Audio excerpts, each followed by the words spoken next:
Ayo kita lanjut. An Anas bin Malik radhiyallahu an, kana Nabi sallallahu alaihi wasallam idza dakhala al-khala qala Allahumma inni a'udzubika minal khubuthi wal khaba'is. Akhrajahu sab'ah wa gawahu Imam Bukhari wal Muslim, ya, fi riwayah.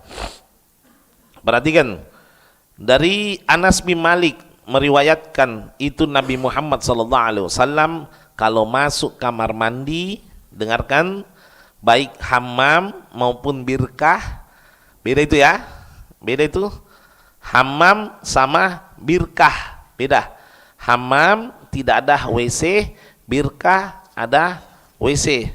Nah, hammam tidak ada WC, birkah ada WC. Baik masuk hammam maupun birkah. Idza dakhalal khala, Nabi kalau masuk kamar mandi, perhatikan, beliau mengucapkan Allahumma inni, ya Allah, sesungguhnya diriku, a'udzubika, berlindung kepadamu, minal khubuthi, dari setan laki-laki, wal khaba'is, dan setan perempuan. Khubuthi itu jamak dari khabithun, ya. Khabithun jamaknya khubuthi, khabithatun khaba'is. Itu kalau setan perempuan. Dari hadis ini kita perhatikan, Nabi tidak pernah Nabi tidak pernah mengajarkan sahabatnya kayak pelajaran TPA. Maksudnya Nabi itu tidak pernah begini, ayo sahabat perhatikan ya, doa masuk WC. Enggak ada. Akan tetapi sahabat diciptakan kelebihannya ada dua. Pertama, zakat. Satu kali tahu zakat, cerdas. Sahabat itu satu kali dengar hafal. Satu kali dengar hafal. Yang kedua, diciptakan rasa ingin tahu kepada Nabi Muhammad SAW. Jadi suka perhatikan Nabi. Bayangkan dalam riwayat, yaitu riwayat Abdullah bin Umar mengatakan, ra'aitun Nabi ya'kulu bisalasal asabi. Nah, aku melihat Nabi makan dengan 3 jari. Bayangkan, subhanallah, sahabat perhatikan Nabi 3 jari nama pakai makan. Perhatikan, Nabi masuk kaki kiri ke kamar mandi, keluar kaki kanan dari kamar mandi, ini baca. Perhatikan, satu kali dengar langsung hafal. Begitu makan Nabi, Allahumma barik lana, oh doa makan ini, langsung itu. Nabi pernah ditakdirkan sama Allah lupa baca basmalah. Akhirnya Nabi baca Bismillahi fi awalih wa akhirih, atau fi riwayah Bismillah awaluh wa akhiruh. Nah, dengar sahabat, oh kalau lupa baca Bismillah itu dibaca. Perhatikan, dan cerdas. Kalau kita jadi sahabat, mungkin Nabi pusing. Nabi dibaca? Ulangi beling. Nabi ulangi beling. Catatkan dulu Nabi.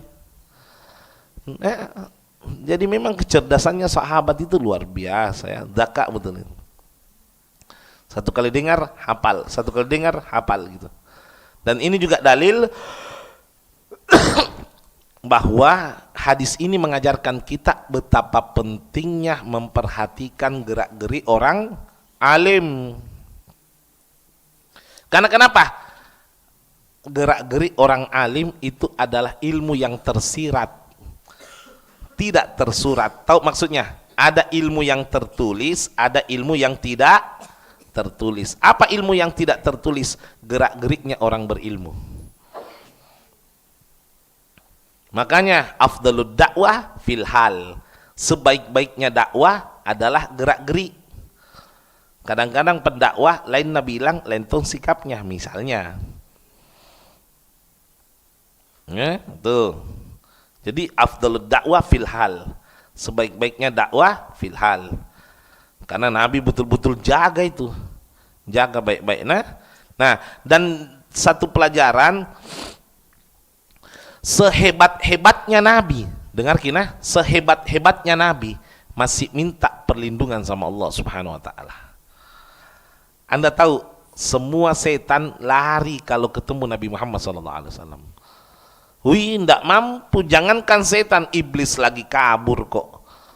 Waktunya Nabi masuk masjid, nah lihat ada iblis, nah jaga orang tidur, nah biarkan orang sholat. Begitu Nabi masuk, mau lari iblis, diikat kakinya pakai mukjizatnya Nabi.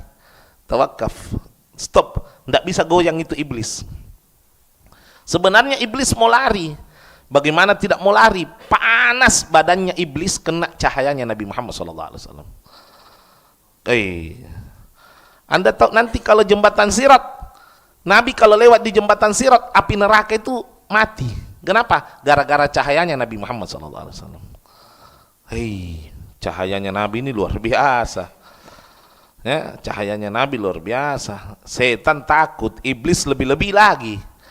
Tapi tetap Nabi mengajarkan tidak sombong, tetap minta perlindungan. Ini loh, minta perlindungan. Allahumma inni, ya Allah sesungguhnya diriku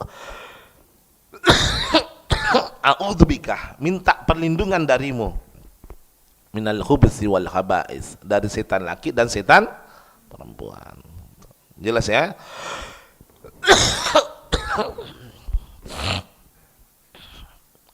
Dan ini juga hadis mengajarkan kita bahwa perhatikan kullu mahallil khabithah, semua tempat yang menjijikan atau kotor, mahallus syaitan, tempatnya setan. Tempatnya setan. Jadi ya kalau saya memang itu kamar mandi kenapa sih dikatakan khala? Karena di situ disuruh dikosongkan. Makna khala ini kan kosong. Kamar mandi itu dikatakan khala karena artinya kosong. Kita disuruh kosongkan. Maksudnya kosongkan. Kalau masuk ya terpaksa gitu loh. Paham maksud saya? Saya tidak katakan jangkit masuk kamar mandi. Tidak. Kamar mandi itu bukan tempatnya orang beriman. Habib tapi mau kencing. Ya kalau butuh silahkan. Kalau tidak ya jangan gitu. Ini buang air baca koran. Paham enggak? Buang air Mobile Legends. Krim itu di bawah kah? Enggak bisa digosok. Diamplas mami. Apa kakak dorok nih? Jadi memang itu kita disuruh kosongkan kamar mandi. Jangan kalau seandainya kita tidak buang air besar dan tidak buang air kecil, jangan masuk kamar mandi seumur hidup. Begitu loh maksudnya. Paham enggak ya? Karena kita butuh ya boleh gitu. Kalau boleh ya buru-buru, maksudnya jangan lama. Ya, jangan lama. Utamanya perempuan. Ya, utamanya perempuan jangan lama. Saya itu istriku termasuk cepat di kamar mandi. Malah saya lebih lama dari istriku. Hitung-hitungan menit. Dulu masuk, saya juga masuk kamar mandi lain. Dulu yang keluar. Tambah cepat tambah bagus, tapi jangkiton antara cepat sama rapa-rapa beda ya. Rapa-rapa tapi corko. Dan perhatikan, Habib, kalau ada setan berarti nak ganggu ki. Nggak, bukan itu. Maksudnya nak bisikkan ya mungkin bisa maksiat atau bisik ini, bisik itu. Bukan berarti setan gitu. Itu film itu. Film ndak ada.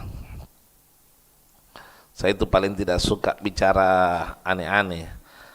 Ada kemarin orang kerasukan bilang dimasukin ini, nah astagfirullah. Itu nenek lebih sayang cucunya daripada anaknya. Itu saya pernah Muhammad anakku waktu masih kecil manjat-manjat di kursi rumahnya bapak, abah manjat, kucubik turun. Ada cubik dari belakang, abahku. Jangan kucubik anak kecil dong. Biar kami. Tarik saja. Itu lebih napili cucu daripada anak-anak. Nah ini tuh mati nenek. Nah bilang dimasuki cucu. Dipatolo-tolo sama jin. Orang kalau mati alam ruhnya itu di alam barzakh. Illa Man mata fi sabilillah, kecuali orang yang mati di jalan Allah.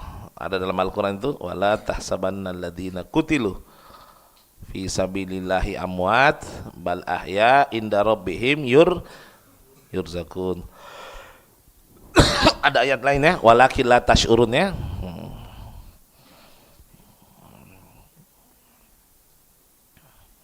Jadi jangan sampai aneh-aneh. Saya nenek nu lama mak tidak nu datangi di kuburan. Datang ku di kuburan. Bawa kang sesajen isina nugget nah hamburger. Ih, Nek, kenapa nugget, Nek? Mau direm ini. Hei. Nanti kalau bawa mie musyrik, dijebak sama jin kafir gitu. Hati-hati. Ini syaitan bermakna bukan mengganggu secara nyata, tapi mengganggu secara pikiran, was-was, muncul gara-gara lama di kamar mandi. Ada kan biasa itu orang was-was ya. Hati-hati. Naudzubillahi min dzalik.